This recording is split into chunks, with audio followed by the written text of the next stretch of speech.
Hey traders, welcome back to our channel. I'm Kenya with BK Trading Academy, and in today's video, we're going to talk about combining fibs with support and resistance to give you a higher probability of success when entering into the market. So let's get right in. Make sure you are subscribed, turn on that notification bell. Also, make sure you're following our shorts because we do a little behind the scenes fun stuff and also provide trade updates as well. So we hope you enjoy the content. Let's hop right in. All right, guys, so let's hop in and learn about how to combine fibs with support and resistance. Now, Fibonacci levels can be very subjective. However, there are ways you can help tilt the odds in your favor.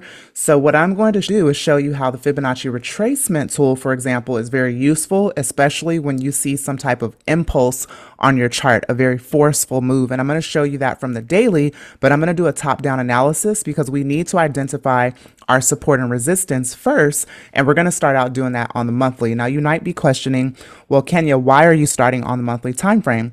The higher time frame overrules, okay? It is the most powerful indication of what could happen on the lower time frame because you get a better perspective of the higher time frame. And a lot of traders don't understand this. They start on the lower time frames thinking that that is the best thing to do, but you actually should do the opposite. So let's take a look at this monthly. And one of the things that you will notice is that it's been in a downtrend. So here is our high, here is our low, here is our lower high, okay, because this lower high is lower than the previous high. And now we want to just continue down. I'm just going to go ahead and drop down. I'm always looking for swing lows and swing highs, okay? So something that sticks out to my naked eye. And now I have a high here. So I actually could have done something like this. I have a lower high here. I do have a low here that actually kind of aligns with that previous support right here from back in February of 2020. Okay, and then notice we went and created a high that aligns with our previous support from back in May of 2021. The market provided a rejection to the downside.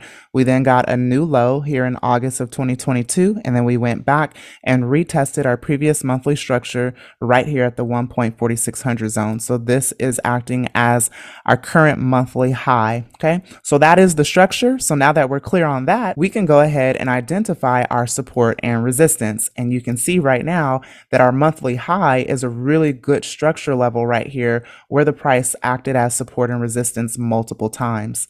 So in this area, we simply can see that the market was very strong support back in August and July of 2017, and look how much it pushed to the upside. It was also support, as we pointed out, resistance and resistance. So that's really powerful. And after these two strong bullish candles going into a monthly reversal zone, it only makes sense that it would reverse from that area. So now that we know that, we're going to keep our eye on this level because currently price is right below it, rejecting off of the monthly.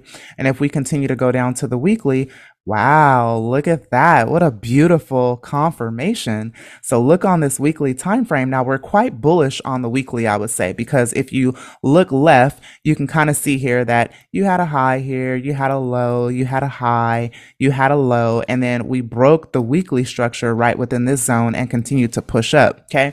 But from a monthly perspective, we still are pretty bearish. So some people might say that I can even use my 50 period moving average, and you can see prices trading above my 50 period moving average. Okay. So now that I know that, I'm just going to delete that. So look how I'm building a story as I use multiple time frame analysis to kind of drill down. So this is our area of monthly high, which is also our weekly high. And this is a very strong turning point. And because we know that, we possibly want to trade from this area. Now we can also spot out if I take a short possibly from this zone on the lower time frame, where should I take profit? So if I clone this and just bring it here, now you can see that this is currently my weekly support, and it was also previous weekly support. It was also resistance, and now I'm going to keep drilling down. So now that I'm on the daily, now price kind of looks sideways, right?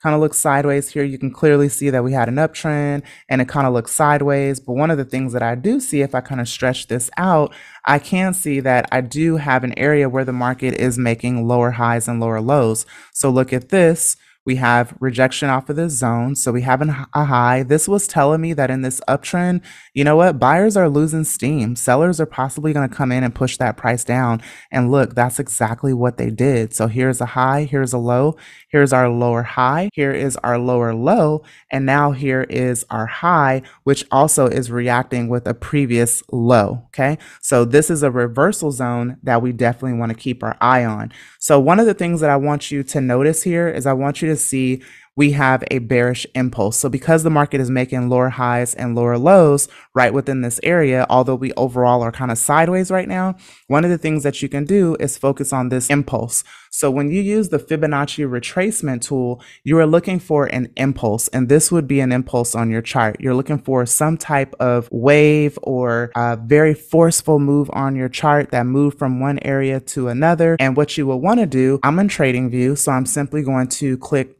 My Fibonacci tool is under the third icon here. So 1, 2, 3. And if I click on it, it's already selected on the Fibonacci retracement because I use it quite a bit. So I have it as a star. And one of the things I want you to see right now is that I am not using Fibonacci retracement to help me get into this trade. I'm using it to build more confluence, more additional confirmation as to why I may want to enter. Or if I know that, you know what, the market has fallen from this area quite a bit and look where it stopped, look left. It stopped at this very strong reversal zone that was previous support back in January 2023. So if I buy off of this level, where does it make sense for me to take profit where the market will possibly continue to the downside? We marked our major support from the higher time frame. So this is our support. We have our resistance, and now we know we have an impulse. So in a downtrend, or when you have a bearish impulse, for example, the market is moving to the downside, what you want to do is you want to take your Fibonacci retracement tool. So I'm going to click on it, and you're going to measure from the high of the impulse, okay, from the high of the impulse, and you're going to drag it to the low of the impulse. So I'm dragging it to the low, and I'm simply going to let it go. Now you'll notice that there's some numbers here on my Fibonacci retracement tool. Let me make this a little bit bigger. So there's some numbers here on this Fibonacci retracement tool. And I'm not going to dig deep into the numbers. We actually have another video on that, and we go into this in the Academy very in detail. But the magic spot, the key spot, is always the 618% and the 50% fib. Now, when I'm trading a counter trend, for example, I always like to take profit at the 23% fib level, okay? But in terms of combining this with support and resistance, one of the things that I want you to see right now in this daily structure, even if I remove, so price is quite far from that resistance zone up there, I'm going to go ahead and remove it. And then this would be a major support level that I would keep. But if I'm looking for a potential entry in this downward trending structure right now, just on the daily, I'm going to find my next level. Okay, so this would be more of a minor level here on the daily, but it was a great level where the market provided quite a bit of a force in one direction or the other. So if I measure, for example, from this support at 1.4363, and if I measure to the upside, it went about 100 pips to the upside to another reversal zone. So what I'm going to do is look at this fib retracement, and I'm going to look at the 618 and the 50% fib. Okay, now the fib levels are already support and resistance levels. So basically you're combining them with price areas that a lot of other traders are watching, and then the chances of price bouncing from those areas are higher. So that's how we want to use this. So all I'm going to do is I'm going to clone this zone here, and I'm going to bring it to my area of structure where it is also the 50% or the 618. So you can see right where the 618% fib is. I'm going to remove it. Look where the market is bouncing from that area. So if I was going to short this zone, I would be looking to enter somewhere within this area where the market rejected before. So look, this is previous support. It was previous resistance. It was also previous resistance. And look where it rejected right here at 1.4387.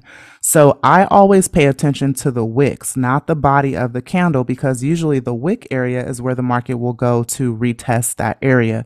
So if I were going to get in this trade looking at this zone, I'm going to look at this zone and say, okay, I know that We had a bearish impulse. We now have a correction, which is also giving us a flag formation on the daily. Okay, so logically, we might just get a continuation back to the downside or a bearish flag breakout back into this support zone, right? That's one thing that can happen. Now, of course, we know it could push higher. If it goes beyond the 618 fib level, like higher than that, then that's an indication that the market could continue higher. But if we're rejecting off the 618 fib and you know that this is a reversal zone where it was very strong support, it was strong resistance, and look here, we can even look here. Look how much the market moved from this area. Let's measure. So from here, these bottom wicks, and if we just measure to the high, it went 157 pips to the upside. That's powerful. So this is a very significant level that we'd want to trade from. But one thing I want you to notice is when you're determining your entry, you want to pay attention to what's happening within the zone. And this is why you want your support and resistance zone to capture a nice area of the wicks where the market reversed multiple times, because I know, look what happened here. Now, I could have said, okay, I might watch for an entry right here where it was previous resistance. The market wicked just above it a little bit. But I know a lot of other traders are watching this level too.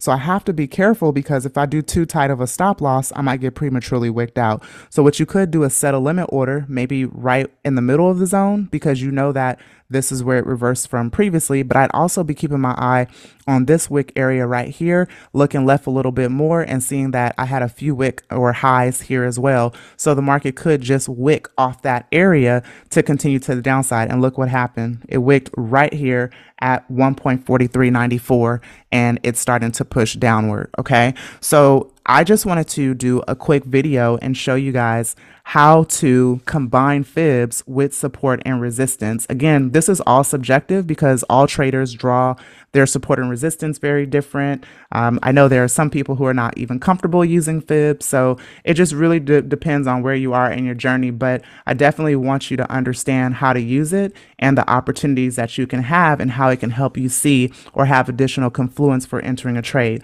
Remember that trading is all about probabilities. So if you stick to those higher probability trades, then there's a better chance of coming out ahead in the long run. You have to document what you're doing. You have to analyze the data from previous trades to determine what's working and what's not. And when you start to do that, then you will start to improve your edge. Guys, I hope that this video helped you. Comment below and let me know what questions you have. Make sure you are subscribed and you have that notification bell turned on. And if you are a new or struggling trader, check out our academy below in the description and other great stuff that we offer, and also our free public Telegram and Discord. I will see you guys in the next video. God bless you, and thank you so much for watching.